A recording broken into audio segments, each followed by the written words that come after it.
Abak na balen sa lahat ho ng mga followers ng CLTV 36 sa inyong lingkod at nito ho ang ating pong RBC Media Group, mga kaibigan. Tayo ho ay napapakinggan din, nasusundan din ho dito ho sa RW. At oo, dito sa mga nagtatanong, talagang ang mata ay nakatingin dito sa search and retrieval operation, dito sa malungkot na balita na hanggang ngayon minanamnam ho nating mabuti anong nangyari. Dahil habang tayo ho ay nakabantay dito ho sa development, patuloy ho yung search and retrieval operation, pero mukhang nasa tema na ho tayo ng retrieval, dahil ito hong ating pong mga magigiting na rescuer. Opo, yun hong amoy dyan ho sa ground zero, tinitiis ho nila, mga kaibigan. At ang malungkot ho na balita, umaabot na ho sa 24 na katawan naipit ho dito, nalibing ng buhay. At mga kaibigan, dito ho sa pagkakataon hong ito, sunod nga ho nitong insidente, ito ho yung lokal na pamahalaan ng lungsod ng Angeles, bumuo ho ng fact-finding body. Ayon ho sa mga ulat, mga kaibigan, ito pong ating pong matenakang Kapampangan, opo, kabalen, si Attorney Darwin Reyes, ang Special Advisor ng LGU dito sa Fact-Finding Task Force, ay nagsabi hong maaaring humarap sa pananagutan ho ito hong kontraktor at maging yung pong ilang mga local official, lalong-lalo na ho dito ho sa engineering nakatutok ho dyan. Pero ang tanong ng ating pong mga kababayan, ang tanong ng publiko, ano, Paulo G? Hanggang saan ang investigasyon? Sino ang dapat managot? At sapat ba ang fact-finding committee para maabot ang katotohanan? Kasama ho natin dito ho sa Viber, binigyan tayo ng oras, Your Honor, Attorney Darwin Reyes, Legal Counsel, Advisor ng Fact-Finding Committee. Nakal po salamat sa pagpapaunlak po dito ho sa ating pong live broadcast. Kumusta po kayo? Paulo G, good afternoon po at sa inyong mga tagapakinig. Mabuti naman po. Pero siyempre, at the same time, may kalungkutan po dahil nga ito, umabot na nga daw po sa 24 yung mga na-recover na bodies po. Attorney, diretso na tayo sa pinakaunang tanong. May initial information na mayroon na raw kasong isinampa laban ho sa contractor at owner ng nag-collapse na building. Can you confirm this?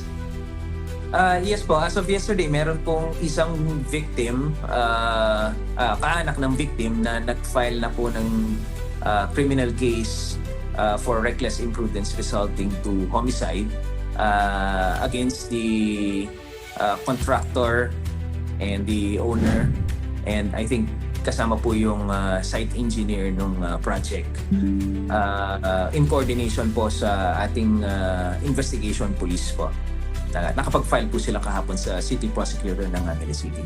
Okay, kung maaari hong i-disclose, isa ho sa sinusundan ho kasi namin nito ay yung paper trail. Sino po yung complainant? Saan? Ayun nga ho, binanggit ho ninyo si City Prosecutor dito ho sa Angeles City. At ano ho yung nature ng complaint ho na to? Kasama na ho ba yung civil, criminal, administrative, labor-related? Per the documents po na naibigay sa atin, ito po isang criminal case po, for reckless imprudence resulting to homicide po. At sa totoo lang, mga kaibigan, dito ho sa paghahanap ng hustisya, opo, bumubuhos ho yung pakikiramay at gayon na rin yung mga kababayan ho natin na talagang gusto ho nilang maliwanagan itong trahedyang ito. Mahalaga ho ito dahil hindi ho sapat na sabihin lang na oo, dyan ho sa paghahanap ho ng mga labi, ito rin hong paghahanap ng hustisya. Dito ho sa proseso ng investigasyon, ang daming nakadunghaw dyan na Your Honor, Attorney Darwin. Kailangan malaman ng publiko kung ang kaso ay papunta sa prosecution o nasa fact-finding stage pa rin. As of this time, habang ito tayo nag-uusap, gaano kakomplikado itong kasong ito? Lalong-lalo na ikaw, iba't iba na rin yung mga hinawakan mo. Okay, ito pong sinampa nila, isa pong criminal case nga, case of a criminal negligence. It's a reckless imprudence resulting to homicide. So, dahil po may based dun sa investigation ng kapulisan, At ito pong ating kamag-anak ng biktima nais pong magkaroon ng katarungan dun sa pagkamatay ng kanilang kaanak na namatay. So sila po ay inassist ng ating kapulisan na mag-file ng criminal case po laban sa may-ari at dun sa contractor po na ito. So kaakibat po nitong criminal case, siyempre kasama rin po yung civil indemnity po kaakibat ng criminal case.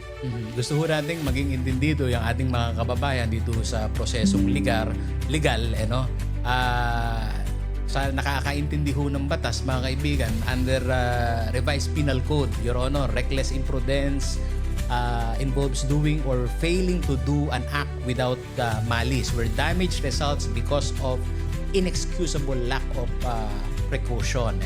Sa ganitong klase ho ng tragedy, paano ho ninyo i-distinguish ang accident sa negligence, Your Honor?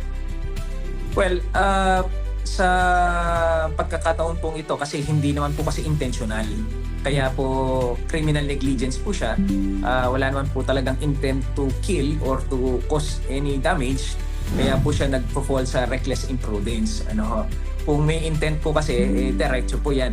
It's either murder or homicide po ang nangyayari.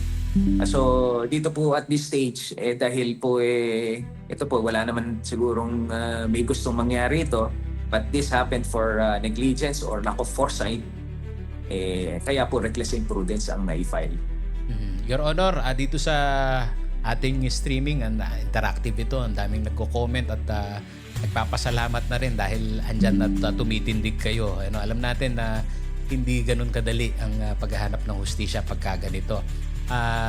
Diyan ho sa mga paper trail din ho ninyo nung ginagawa. Napakahalaga nito hong building permit, structural plan, zoning clearance, yung pangahong lumalabas ho ngayon sa social media nito hong CAAP height clearance, inspection report, gaya at yun na rin hong mga previous news na malaking balita na dahil yung DOLE nagkaroon din ng work stoppage order, lifting order, contractor records, na-secure na ba ang mga original documents ho mula ho dito ho sa Office of City Building Official at iba pa pong mga LGU offices para matiyak na walang mawawala o mababago o maa-alter dito ho sa mga dokumento na napakahalaga ho ng hard evidence dyan ho sa proseso ho ng prosecution? Well, insofar as the LGU documents are concerned po, yan po ay naka-preserve. So meron na pong hawak ang ating city administrator who is the chairman for the fact-finding. So yan po naka-preserve po. So and meron pong documents din na sinabit sa atin yung ating contractor and the owner. Kasama po nung mga ni-require natin sa kanila. Yan po nasa kamay na ng ating LGU sa pamagitan ng ating city administrator who is acting as the chairman of the task force fact-finding committee who will investigate on the matter. At attorney, ano ang legal responsibility ho ng owner kapag lumabas na ang actual ho na construction ay lumihis ho dun ho sa approved plan? Okay. So ang owner po magkaiba po ang magkakaroon ng distinction yung liability ng owner and the contractor unless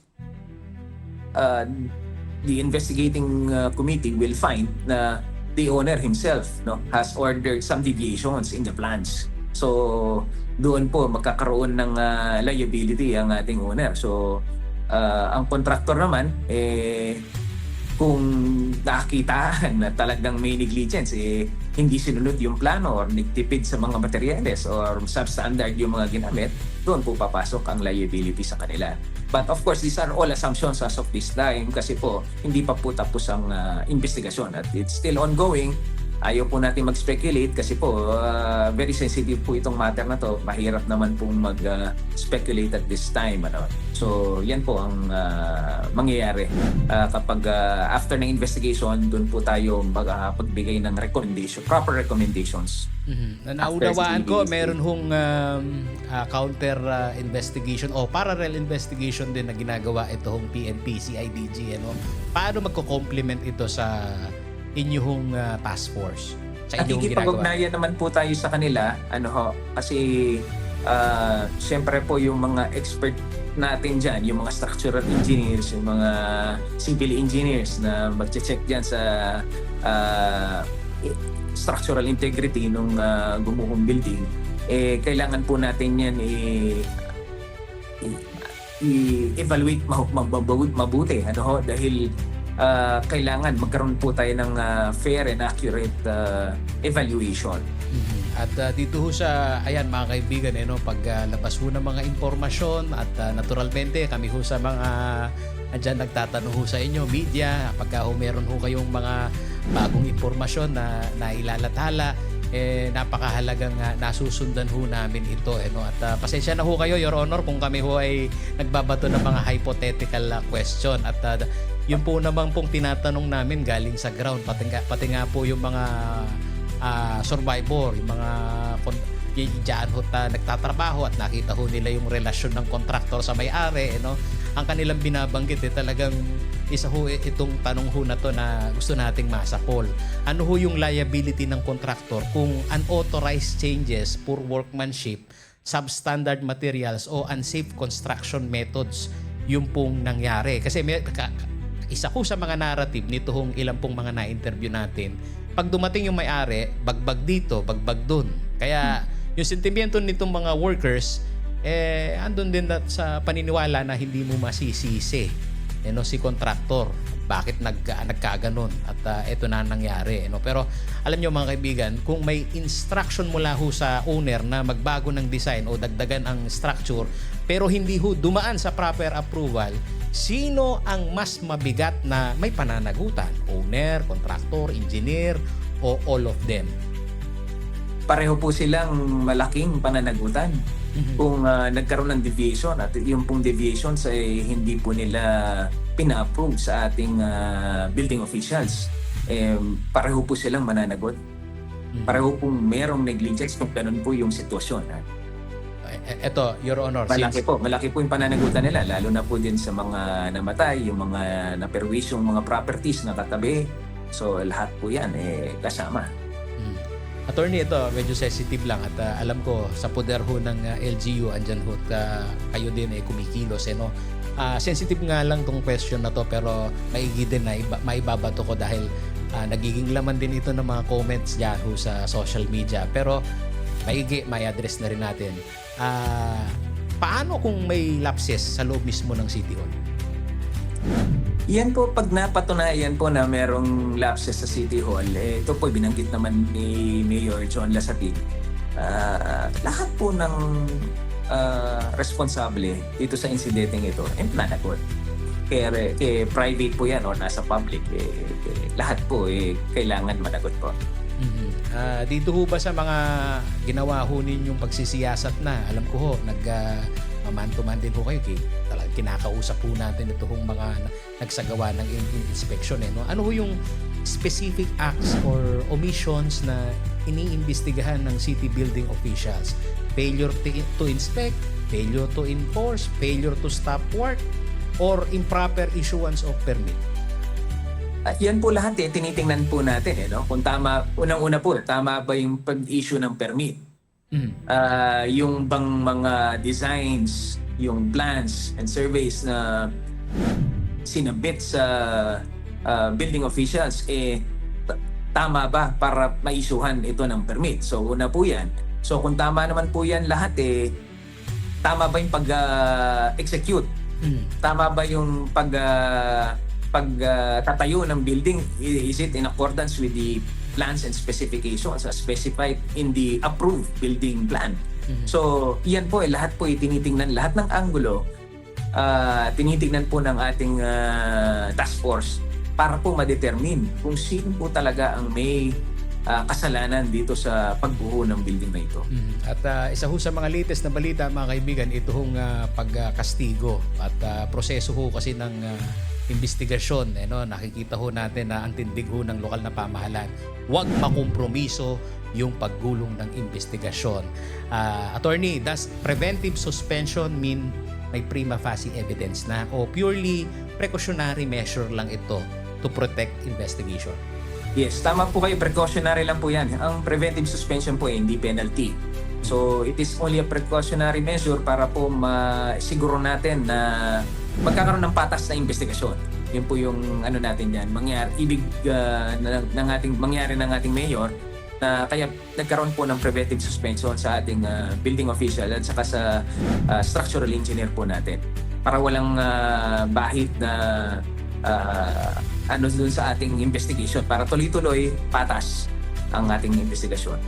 Attorney, since LGU is investigating possible lapses involving LGU offices, paano ninyo masisiguro sa publiko na independent, credible at hindi self-protective ang investigasyon? May outside experts po ba tayo? Gaya ho nito pong mga departamento ho ng National, DPWH, DOLE, PRC accredited structural engineers o maging hong independent technical consultant para makakatulong ho sa inyo? Opo, para po masigurado na talagang independent po itong ating investigation at patas, fair, nag-invite po tayo ng mga private sectors, no? Kamukha ng representative ng mga United Architects of the Philippines, doon sa Philippine Institute of Civil Engineers. Hiningi rin po natin ng tulong nila, yung mga expert opinions, and Association of Structural Engineers din po. Kasama na rin po siyempre yung ating ahensya, national government agencies, ang DPWH, DOLE, ang CIDG, ang Bureau of Fire Protection po. So yan po, para mapapakita po natin na talagang patas ang ating investigasyon at it's independent po. Napakaigi mga kaibigan, sa bibig na ho mismo nito hong nangunguna sa pagsisiyasat dyan ho sa fact-finding team, naririnig ho natin itong mga ganitong kabalen. At natututo ho tayo ho dito mga kaibigan. Malaking bagay na andyan ho ating pong manalakaran kaya pong makanini pong kakomplikadong investigasyon. Will the final report, Your Honor, be released publicly? Definitely po. Yan po ang instruction ng ating mayor na binibigyan niya ang ating task force na 60 days to make a final and comprehensive investigation on this matter.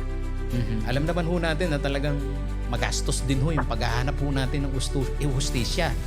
Tutulungan ho ba nitong LGU yung filing ho ng criminal complaint, civil claim, labor compensation, death benefits at yung mga possible damages? Yung mga legal assistance po ay kayang i-provide po ng ating LGU should the private complainants wish to secure the assistance of the LGU po.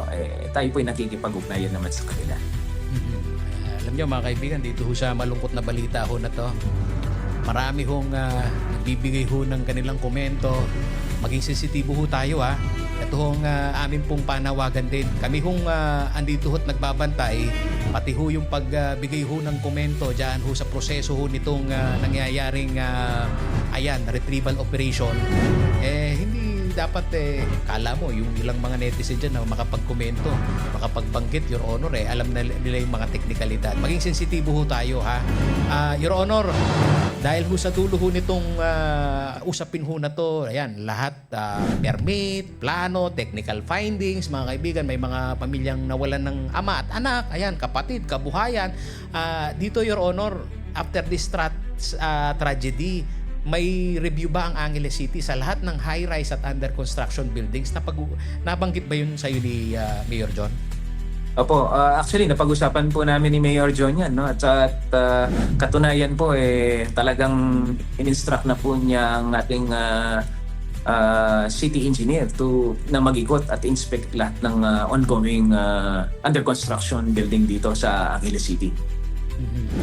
Opo, mga kaibigan, dito ho sa amin pong ginagawa, asahan ho ninyo na ang CLTV 36 News ay magbabantay dahil napakahalaga po nitong nabubuksan na usapin. Bakit, Paulo G? Meron hong andyan ho nagbibigay ho ng kanilang wisdom, lalong-lalo na ho yung mga nasa first world country, ay kailangan dapat maging klaro at maingay ang gagawin ngayon ng lokal na pamahalaan dyan sa mga precautionary measure. Should the city revisit its inspection system? Sabi nitong mga Inglesero nating follower, Your Honor, yung zoning exemption, mahalagang mabuksan din yan, yung height regulations and coordination between planning, engineering, and building offices. Dahil ang tanong dito, mga kaibigan, hindi lang sino ang may kasalanan o sino ang nagkulang. Ang mas malaking tanong dito, ligtas ba ang sistema? Dito sa nakikita nating mabilis na urban development sa Angeles City. Dito sa Balibago tragedy, hindi sapat ang luha, pakikiramay, at press conference. Kailangan ng malinaw na sagot. Sino ang pumirma? Sino ang nag-inspect? Sino ang nagpatuloy na nagtrabaho? Sino ang nagbigay ng permiso? Sino ang hindi pumigil? At sino ang mananagot? Dahil kung ang gusaling ito ay gumuho dahil sa kapabayaan, hindi ito simpleng aksidente. Ito ay babala. Babala sa mabilis na urbanisasyon, babala sa mahinang inspeksyon, babala sa permit system na pwedeng maging papel lamang kung walang tunay na enforcement.